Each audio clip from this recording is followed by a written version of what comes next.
नमस्कार, स्वागत है आप सभी का। आप देख रहे हैं एनएमएफ न्यूज, आपके साथ मैं हूं नमता चौधरी। असम के मुख्यमंत्री हिमंता बिस्वा शर्मा से अब अरशद मदनी ने डायरेक्ट पंगा ले लिया है, जिसका जवाब असम के मुख्यमंत्री की तरफ से दिया गया है। दरअसल आप जानते हैं, असम में कई ऐसे बड़े फैसले लिए जा रहे हैं जिसके बाद घुसपैठियों की कमर तोड़ी जा रही है, उन्हें बाहर का रास्ता दिखाया जा रहा है। इसके अलावा वो लोग जो असम में माहौल बिगाड़ने की कोशिश करते हैं, कई बार उनके लिए मुख्यमंत्री शूट एट साइट जैसे ऑर्डर देने से भी पीछे नहीं हटते।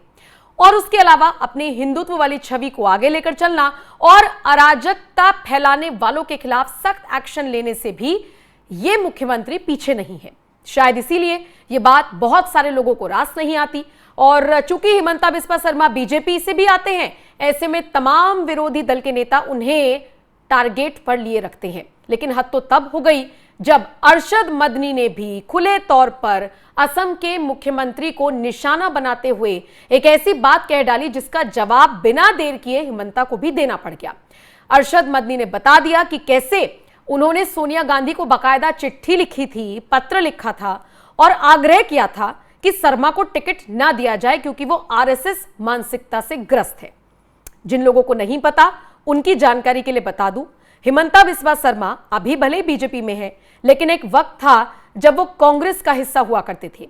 और ऐसे में जमीयत उलेमाए हिंद के प्रमुख अरशद मदनी ने दावा कर दिया कि उन्होंने हिमंता बिस्वा शर्मा को टिकट देने के मुद्दे पर सोनिया गांधी को खत लिखा था। मदनी ने गांधी से आग्रह किया था कि हिमंता को टिकट न दिया जाए क्योंकि वो भले ही कांग्रेसी है, लेकिन आरएसएस मानसिकता से ग्रस्त है। दावा कर दिया जमीयत उलेमाए हिंद के प्रमुख अरशद मदनी ने कि कैसे उन्होंने एक बार हिमंता बिस्वा शर्मा को चुनाव में टिकट देने के मुद्दे पर कांग्रेस नेता सोनिया गांधी को पत्र लिखा था। और मदनी ने भरी सभा में दावा किया कि उन्होंने सोनिया गांधी को पत्र लिखकर हिमंता को कांग्रेस से टिकट नहीं देने का अनुरोध किया था, क्योंकि उनका मानना था कि हिमंता आरएसएस की मानसिकता वाले हैं और अब वो असम में आग लगा रहे हैं। मदनी ने जिस तरीके से ये बयान दिया, उसके बाद असम के मुख्यमंत्री का भी रिएक्शन सामने आया है, वो मैं आपको आगे बताऊंगी, लेकिन उससे पहले मदनी का बयान सुन लीजिए। पाकिस्तान को नुकसान पहुंचा दिया, टुकड़े हो गए पाकिस्तान के। अब चीफ मिनिस्टर तो उस घराने और उस खानदान का फर्ज है कि जिसने रोटियां तोड़ी हैं हमेशा कांग्रेस की, लेकिन ज़हन दिमाग आरएसएस का था।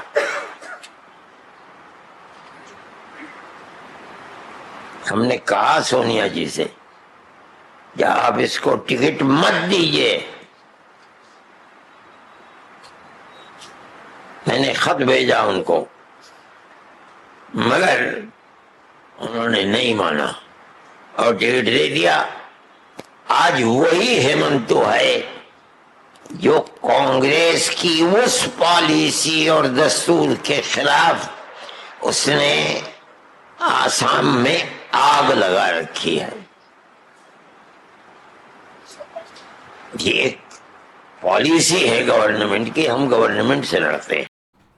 मदनी को आपने सुना, उनका बयान सोशल मीडिया पर वायरल है, लेकिन यह बयान सामने आने के बाद और जिस तरीके से उनकी तरफ से यह भी दावा किया गया कि उन्होंने सोनिया गांधी को बाकायदा खत लिखा था कि असम के मुख्यमंत्री हिमंता बिस्वा शर्मा को कोई टिकट ना दिया जाए, जिस वक्त वो कांग्रेस से चुनाव लड़ रहे थे, तो उनको टिकट ना दिया जाए जिस वक्त वो कांग्रेस में हुआ करते थे। मदनी ने कहा कि मैंने ये बात रखी थी सोनिया गांधी के सामने, लेकिन मेरी बात नहीं मानी गई। शायद वो यही बताने की कोशिश कर रहे हैं और इसीलिए उन्होंने कहा कि अब तो ये आदमी असम में आग लगा रहा है। शायद उसी वक्त हिमंता को आगे ना बढ़ाया गया होता तो आज असम में हालात दूसरे होते।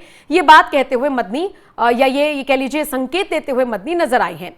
अब जब दावा किया गया मदनी की तरफ से, तो असम के मुख्यमंत्री की तरफ से भी इस पर जवाब आया, क्योंकि असम के मुख्यमंत्री तो वो हैं जो हर मुद्दे पर बात बेबाकी से रखते हैं।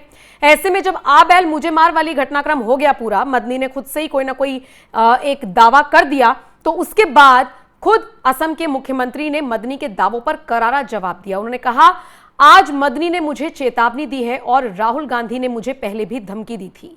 मैं मदनी से कहना चाहता हूं कि आप मुझे जितनी ज्यादा धमकियां देंगे, असम के लोग उतना ही ज्यादा उठेंगे और उनके खिलाफ लड़ेंगे। हम अवैध रूप से बसने वालों को बेदखल करना जारी रखेंगे और मूल निवासियों के भूमि अधिकार सुनिश्चित करेंगे। मैं मदनी और राहुल गांधी को असम के लोगों से लड़ने की चुनौती देता हूं और हम उन्हें हरा देंगे। आपको बताते चले, सिर्फ हिमंता बिस्वा शर्मा ही नहीं, मदनी की टिप्पणियों के बाद एक एक कर बीजेपी के नेता बचाव में आ गए हैं हिमंता के। जैसे अमित मालवीय ने कांग्रेस पर हमला किया और दावा कर दिया कि पार्टी सभ्य बहस नहीं करना चाहती। और इसी के साथ यह भी सवाल पूछा गया है अमित मालवीय की तरफ से कि क्या मौलवी तय करते हैं कि कांग्रेस का टिकट कैसे मिलेगा।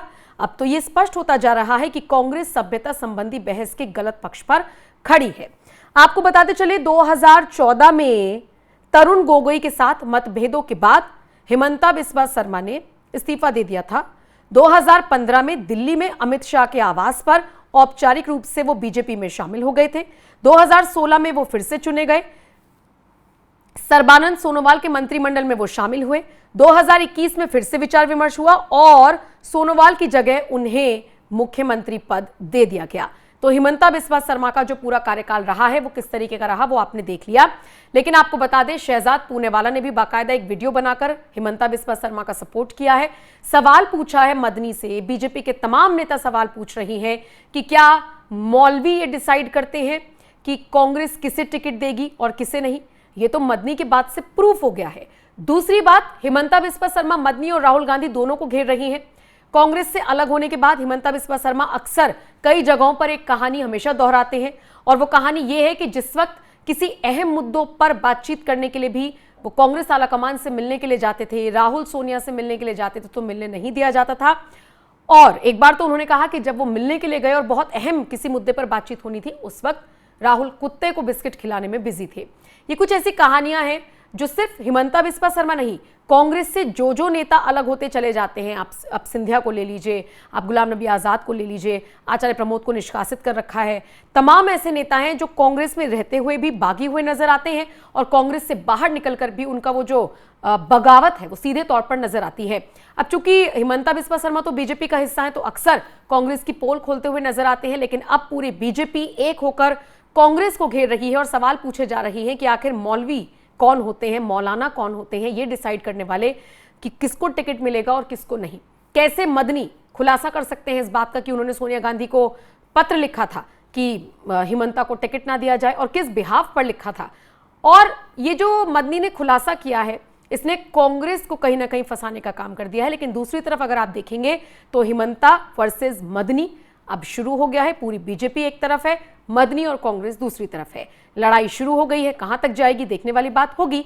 लेकिन फिलहाल इस खबर पर आपका क्या कुछ कहना है, आप अपनी राय हमें कमेंट कर जरूर बताएं।